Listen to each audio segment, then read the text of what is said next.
Hi everyone, welcome back to our channel, a space where we don't just tell stories, we let them unfold. If you're here because you believe in empathy, justice, and the power of truth, you're exactly where you need to be. We often hear that time is the ultimate healer.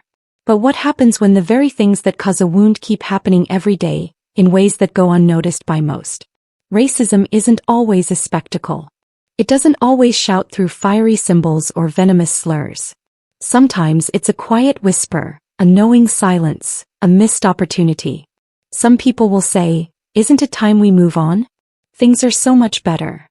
Others will argue that because it's become more subtle, it's now more dangerous than ever. Where do you stand on that line? Before we dive into this full story, please take a moment to like, share, and subscribe. Your support is vital. It helps us amplify real voices, raw truths, and necessary conversations. Every interaction counts, and every story has the power to change things. Now let's begin. Imagine a simple traffic stop on a quiet Georgia road that could unravel everything we thought we knew about authority, fairness, and who is truly protected. What if on a muggy summer night a 75-year-old black judge was treated as nothing more than a potential threat, and the whole world was about to watch? The air on Savannah's Victory Drive held that thick, humid weight only summer knows. The night was vibrant, filled with the hum of cicadas and the distant sigh of waves rolling toward Tybee Island. It was nearing 9 p.m., the kind of time when the city was slowing down. Families were home, restaurants were closing, and only a few cars drifted along the long, dimly lit road. Street lights flickered inconsistently, casting fractured amber pools on the cracked pavement as if the world itself was holding its breath. Eleanor Brooks wasn't rushing. At 75, she had no need to. The wisdom of decades had taught her that a measured pace, a calm voice, and an unshakable presence were far more unsettling to people than any show of anger. Her Lexus hummed gently as she drove, a slight crack in the window letting in the salty evening air. Her judicial robe was still draped over her shoulders, a habit from a long day. She just left Savannah State University, where she had addressed a packed hall on the slow, often agonizing march of progress. A journey that never seemed to reach the people who needed it most. She had spoken not with fire but with profound gravity. A life spent in courtrooms, at protests, and in quiet government offices had given her a voice that was heavier than volume. People listened not because she raised her voice but because she didn't. Now, as the dark road stretched ahead, she allowed herself a rare moment of peace. Her hands were loose on the wheel, her mind drifting to her first day as a young clerk. Back then she was the only black woman in the room. Now she was one of Georgia's most esteemed appellate judges. Yet tonight, with the window down and the road so still, a familiar sense of unease settled over her. The kind that whispers, no matter how high you climb, there are always those who want to remind you of where they think you belong. The flashing lights came first, a sudden strobe of red and blue cutting through her rearview mirror's soft haze. Eleanor's hands tightened slightly on the wheel. Not from fear but from a weary recognition. She pulled her car smoothly to the shoulder near a closed diner, its neon sign buzzing faintly against the night sky. She hadn't been speeding or swerving. She hadn't done anything. But she knew that didn't matter. The patrol car stopped at a sharp angle behind her, its engine idling like a restless predator. Officer Darren Cole stepped out, his posture a deliberate mix of authority and suspicion. Young in his mid-30s, his uniform was starched, his jaw set. His eyes swept over the Lexus, lingering on the tinted glass, the out-of-state plates and the driver's silhouette. He never said it, but his scrutiny wasn't based on law. It was based on an unspoken, unexamined instinct. Cole approached with slow, deliberate steps, his flashlight in hand despite the bright overhead lights. The beam sliced across Eleanor's face as she lowered the window, landing in her eyes like a spotlight in an interrogation room. Her voice, when she spoke, was low and steady, a tone she'd used to command packed courtrooms. "Good evening, officer. May I ask why I was stopped?" Cole didn't answer right away. His gaze moved past her, into the back seat and across the dashboard, searching for a justification he'd already decided he needed. Finally, his words came, curt and mechanical. "License and registration." Eleanor nodded, retrieving the documents without hesitation. As she handed them over, she added, "You should know I am a federal judge. I live in Savannah, and I'm coming from an event at the university."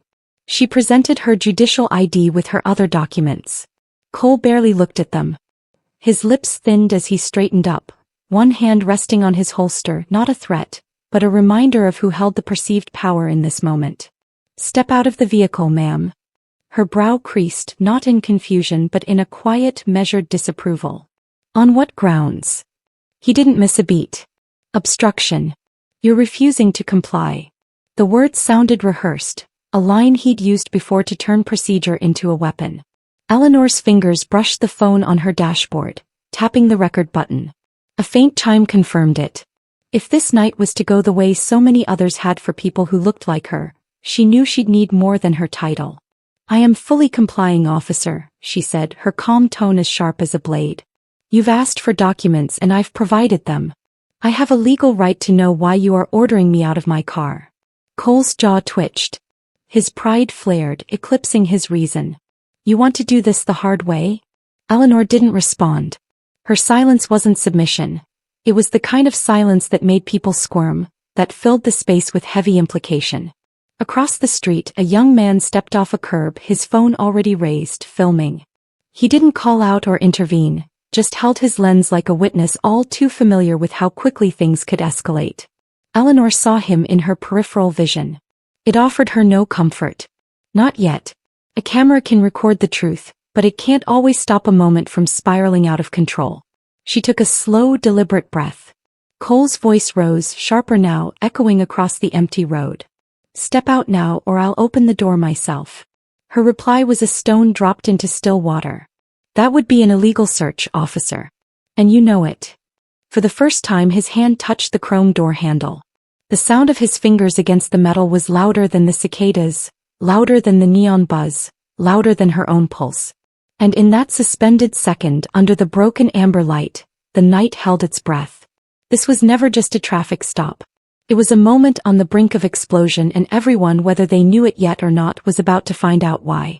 What happens when a badge meant to protect becomes a tool for intimidation? And the only person calm enough to challenge it is a 75-year-old woman who has dedicated her life to defending justice? The road was silent save for the hum of Eleanor Brooks' Lexus and the faint buzz of the diner's neon sign. The air felt heavier now, not from the summer heat but from the tension as Officer Darren Cole stood at her window, his flashlight beam fixed on her. His hand lingered near his holster, fingers flexing, a clear message of power, not necessity. Eleanor, her hands still on the steering wheel, remained perfectly still. Her phone on the dashboard kept recording every word, every pause, every shift in Cole's expression. She had spent 50 years observing moments like this, from the judge's bench, from a gallery, from a news report. But this time she was the one in the center, not the observer. The surreal nature of the situation, even for a woman as composed as she was a cold weight in her chest. Cole's voice cut through the stillness of the night, loud enough for the young man with the phone across the street to hear. "Last warning. Step out now or I'll do it for you." Her gaze met his, steady and unyielding. "Officer Cole," she said, her voice soft but laced with steel. "You are escalating a situation that does not require escalation. I have complied with every lawful request. You have no probable cause and you know it." Her composure was a powerful force that his authority couldn't counter. It only made him angrier. But her refusal to shout, to plead, to shrink back angered him even more. She simply sat there as if she had every right to. But she did. Cole leaned in closer, his flashlight beam dancing across her dashboard and briefly catching the glint of her judicial badge. He saw it but chose to ignore it, doubling down on the narrative he was creating. He pressed the button on his radio. "Dispatch, this is Cole. Possible 1029. Driver is uncooperative, requesting backup." Eleanor's lips parted slightly as she let out a quiet exhale, not of fear, but of knowing exactly what he had just done. "You have just filed a false report," she said evenly, loud enough for his body camera to capture every syllable. "That is an abuse of power, and I promise you, officer, this record will not disappear." He straightened, his jaw tightening as if the reminder of accountability had hit a raw nerve. "You think you're above the law?" Her reply was as sharp as it was simple. "No, officer. I am the law." The words hung in the air between them, not shouted, not whispered, but carrying a weight that made the night feel thick. It wasn't arrogance, it was a statement of fact. For a flicker of a moment, An expression of recognition crossed Cole's face. He couldn't outrank her. He couldn't intimidate her with procedure. He couldn't reduce her to the stereotype he had already decided she was. And that left him with nothing but his own volatile pride on a deserted highway. From across the street, the young man filming finally spoke up. "Hey, you know who that is, right?" he called out. "You really want to do this?" Cole didn't turn. He didn't acknowledge him. He stepped back toward his cruiser, the radio still in his hand, muttering something Eleanor couldn't make out. His movements were clipped, agitated, like a man whose training was battling with his ego. Inside her car, Eleanor closed her eyes for a brief second, not to escape but to focus. The years seemed to fold over her all at once. The faces of clients she had defended as a young attorney, the nights she'd walked her daughters home through neighborhoods where patrol cars always seemed to be watching, always assuming. She remembered being 12, standing beside her father, a decorated Korean War veteran, as a county sheriff called him boy, and made him empty his pockets for no reason. Her father hadn't fought or yelled. He had simply stood with his chin held high, while Eleanor felt the burn of shame and rage sink into her bones. She thought of him now and the quiet lesson he had taught her. Sometimes, your calm will be the loudest thing in the room. Cole's backup arrived before he could decide his next move. The low rumble of another cruiser broke the stagnant air, headlights casting long, sharp shadows. 2 officers got out. One was young, his eyes nervously darting between the Lexus and Cole. The other was older, deliberate, carrying himself like a man who was used to cleaning up other people's messes. This was Sergeant Mason Reich. Reich didn't rush. His eyes went to Eleanor first, noting her composure, the phone on her dash, the robe draped over her shoulders. Then he looked at Cole, who was already gesturing wildly, his words clipped and defensive. "Sergeant, she's being non-compliant. Won't exit the vehicle. Won't." Reich raised a hand not to silence him but to slow him down. "I know who she is," he said quietly, his voice cutting through Cole's excuses. That single sentence shifted the entire energy of the scene. Cole blinked, thrown for the first time that night. But Reich didn't repeat himself. He just walked toward Eleanor's window, his movements measured, his expression free of the sharp edges Cole wore like armor. For a moment the street felt different. Not safe but balanced, like a storm that had paused before breaking. Eleanor's fingers finally loosened from the steering wheel as Reich leaned slightly toward her open window. His voice was calm, almost apologetic. "Judge Brooks," he said. "Are you all right?" She gave a single nod, her chin lifting slightly. "I am, but I wanted on record that I was recording for my own safety. I was not told why I was stopped. Your officer attempted to open my door after I presented full identification." Reich's jaw tightened, though not at her. He glanced at Cole over his shoulder, then back to Eleanor. "Understood. We'll address this right now. Please stay in your car for the moment. You're not in any danger." "Danger?" She almost let out a bitter laugh but didn't. At 75, she'd seen too much to believe a calm voice could erase the weight of what had just happened. Still, she nodded because in this moment restraint wasn't just survival, it was strategy. Behind her, Cole stood near his cruiser, his body rigid, his eyes fixed forward. The flashing lights bathed his face in red and blue, a harsh reminder that for the first time tonight he was no longer in control. What happens when a confrontation on the verge of chaos is interrupted not by force, but by a different kind of authority? One that doesn't shout but shifts the entire balance of the night. Sergeant Mason Reich stood still for a moment, absorbing the scene like a man assessing the wreckage of a storm he hadn't caused but was now responsible for cleaning up. The diner's neon sign flickered, casting fractured light across the road as the faint hum of distant traffic echoed. He saw Eleanor Brooks first, sitting upright, hands on the wheel, her phone still recording on the dash. Her robe made her presence unmistakable. She was composed, but the tightness in her jaw told him everything he needed to know. She had been here before in too many ways, and she should never have had to be again. Behind him, Officer Darren Cole stood rigid, his posture a blend of defiance and discomfort, his words clipped and fast. "She wouldn't exit the vehicle, Sergeant. I called in suspicious tags, dark tint, uncooperative." "Cole," Reich interrupted, his voice calm but firm. "Go sit in your cruiser." The younger officer froze as if he hadn't heard correctly. "What?" "Sergeant, with all due respect, that wasn't a suggestion," Reich said, turning to face him, his gaze steady and unblinking. There was no shout, no raised tone, just a low, commanding certainty that left no room for argument. Cole hesitated, his jaw tightening, but the blinking light on his body camera and the silent witnesses across the street, now with 2 more phones recording, left him no choice. He walked back to his cruiser, each step deliberate, his pride a stubborn shadow behind him. Reich approached Eleanor's window, bending down slightly so he wasn't looming over her. His presence was controlled and deliberate, the kind of authority honed by years of cleaning up messes made by men who let their tempers override their judgment. "Judge Brooks," he said quietly, his voice steady. "I apologize for what's happened here tonight. Are you okay?"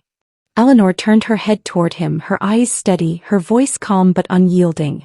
"I'm safe for now, Sergeant.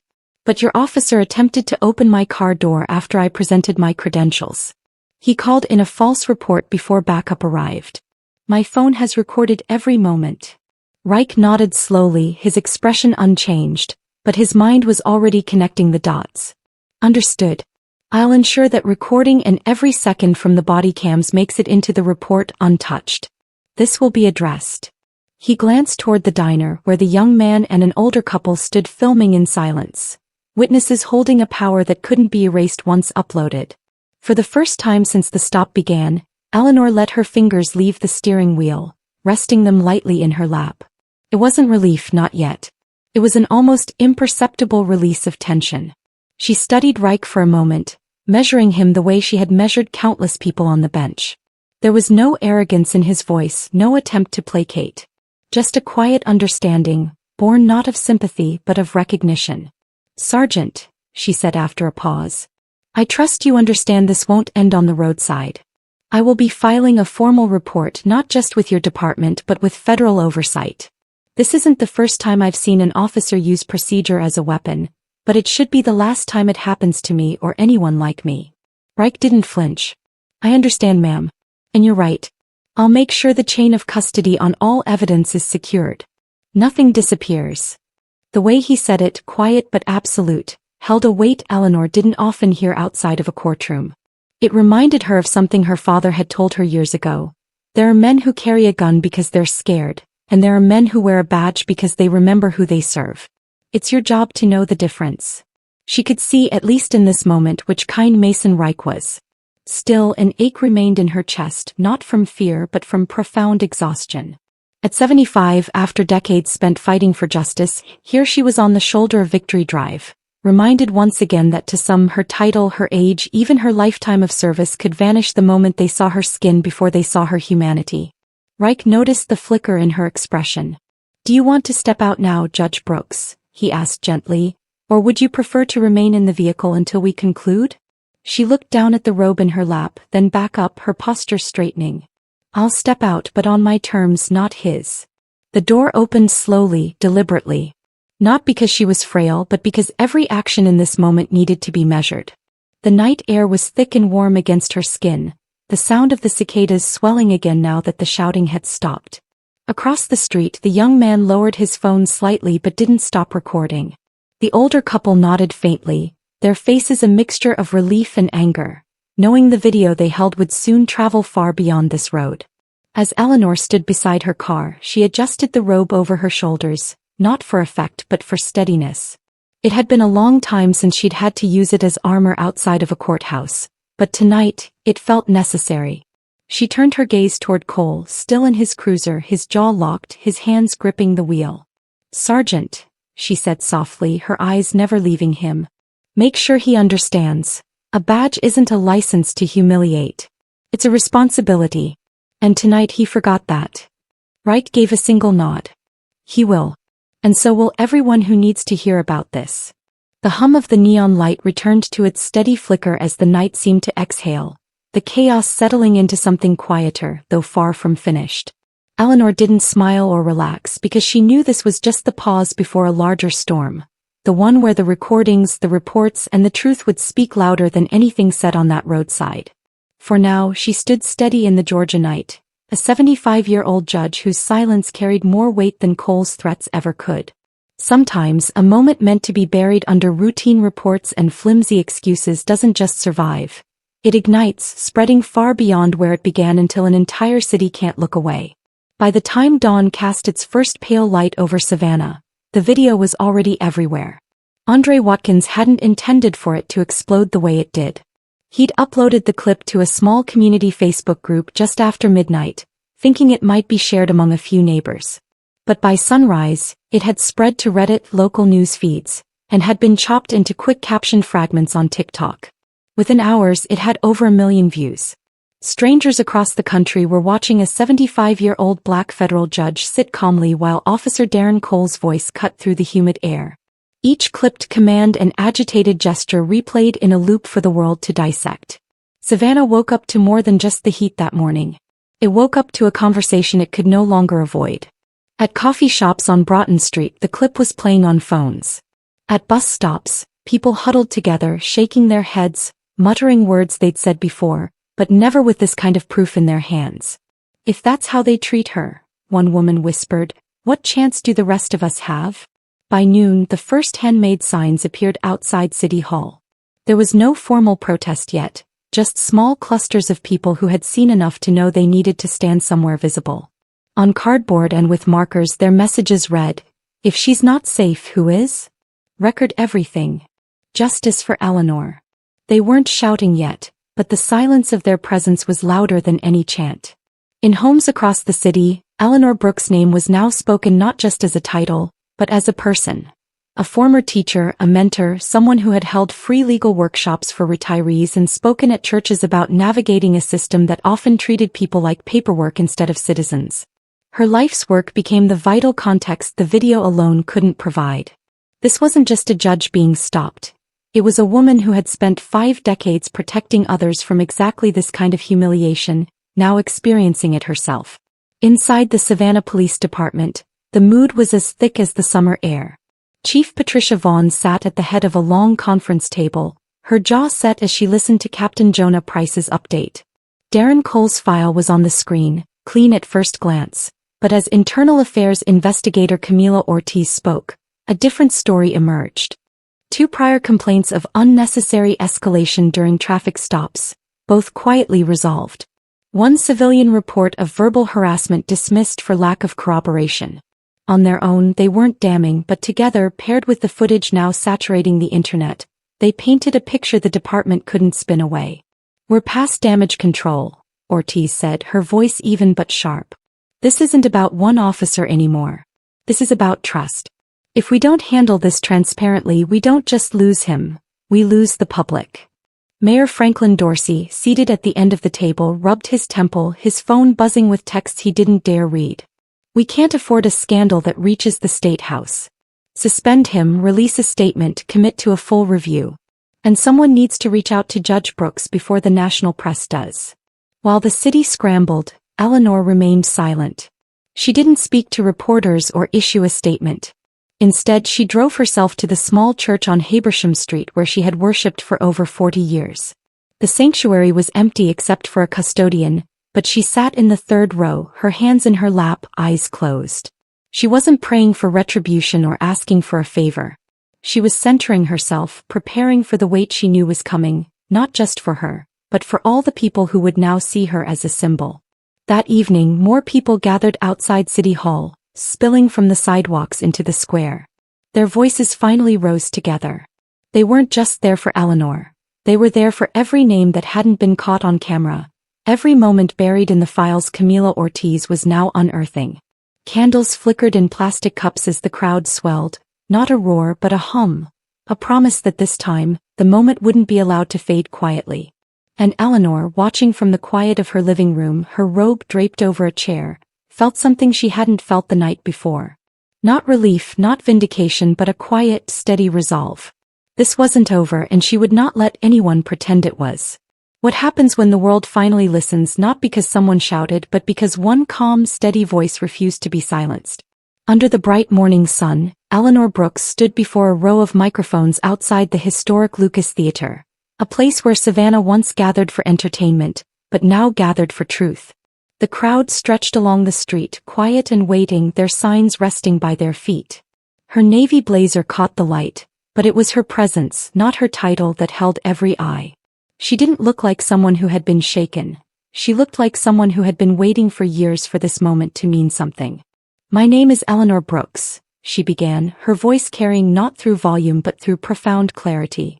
"I've served as a judge on the U.S. Court of Appeals for over 2 decades. But I am here today not as a judge, but as a Black woman who, despite a lifetime of service, was treated like a threat on a quiet Georgia road."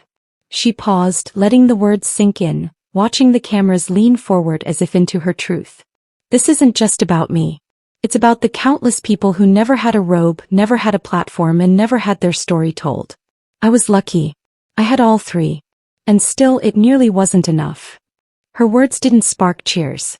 They pulled a silence from the crowd that felt heavier than applause. Behind her, Andre Watkins live-streamed the conference, the same young man whose camera had captured the roadside stop. His hand trembled slightly as he held his phone, not from fear but from the weight of understanding what this moment meant. Within 2 weeks, the official statement came quietly. Officer Darren Cole had resigned, his name buried in a city memo. There was no ceremony, no defense, no apology. But for the community, his departure wasn't the end. It was the beginning. Chief Patricia Vaughn announced mandatory de-escalation and anti-bias training for every officer in the department. And Camila Ortiz's report on systemic failures sparked hearings at the state level. The ripples were spreading. Eleanor didn't focus on Cole or the politics. Instead, she turned her attention outward. She began holding monthly legal workshops at the Senior Center on Waters Avenue, teaching retirees how to navigate encounters with authority and guiding young activists on how to protect themselves when the system felt stacked against them. Andre joined her efforts, organizing a volunteer watch network to document future incidents. His phone had become a tool for others, not just for himself. One evening, as Eleanor was closing the center after a long session, a young woman stopped her at the door. "Judge Brooks," she said softly, "you make it feel like we still matter, even when it feels like no one's watching." Eleanor rested a hand on her shoulder, her gaze calm and unwavering. "Someone is always watching," she replied. "And if they aren't, then we keep speaking until they do." As she stepped into the quiet Savannah night, her breath steady, she understood what had truly shifted. Not the badge, not the headlines, not even the officer who was now gone. It was the silence. For once, it didn't feel like a cage. It felt like space where steady, unshaken voices could finally be heard. In the end, the story of Eleanor Brooks is not just a story about a traffic stop or an officer who crossed a line. It's about a lifetime of battles fought quietly, about how dignity can be a louder force than shouting, and about how truth, when captured and shared, can ripple far beyond the moment it was nearly silenced. Her experience on Victory Drive wasn't an isolated event. It was a mirror, reflecting a system that too often forgets its purpose and the countless lives that have been diminished under its weight. But in Eleanor we find the lesson. True strength doesn't always need to roar to demand justice. Sometimes it stands calmly, shoulders square, and lets the world feel the weight of its presence. What makes Eleanor's story resonate is not just that she is a judge, but that despite her position she still faced the same treatment so many others endure without recourse or recognition. It forces us to ask uncomfortable questions. If someone with her title, her age, and her unwavering composure can be treated as a threat, what happens to those who lack any of those shields? How many voices are silenced because there was no camera rolling? No witness across the street? No robe or reputation to make people care? These are questions we cannot ignore if we want to believe that progress is more than a word we use during election seasons. But Eleanor's resolve also leaves us with something beyond outrage. It leaves us with direction. Her choice not to disappear into anger but to teach, to lead, and to equip others with knowledge and courage is the core lesson here. Change isn't made solely through fiery speeches or viral videos. It's made in classrooms, in workshops, in the quiet determination to ensure the next generation doesn't just endure, but knows how to stand. She reminds us that vigilance isn't just for those directly affected. It's for all of us. Recording, witnessing, learning the law, demanding transparency, these aren't acts of rebellion. They are acts of preservation, a way to ensure no voice is erased simply because someone in a uniform decided it could be. At the same time, this story pushes us to reflect critically. It's easy to cheer when an officer resigns or when reforms are announced. But how many times have we seen headlines fade, reforms stall, and the same patterns return under new names and new uniforms.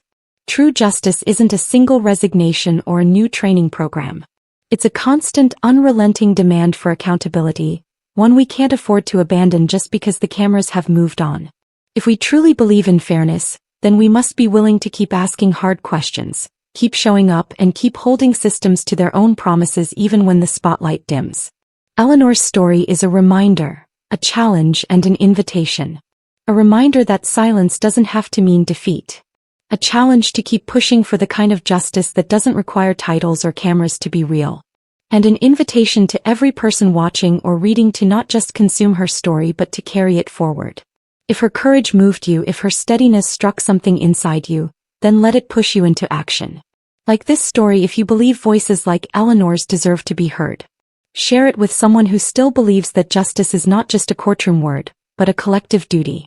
Subscribe so you don't miss more stories that challenge silence and demand truth. And most importantly, leave your thoughts below. Tell us what you believe needs to change and how you think we can make these moments matter beyond the headlines. Your voice, added to hers, is where real change begins. Because Eleanor's story isn't the end, it's the spark. What we do with it is up to us.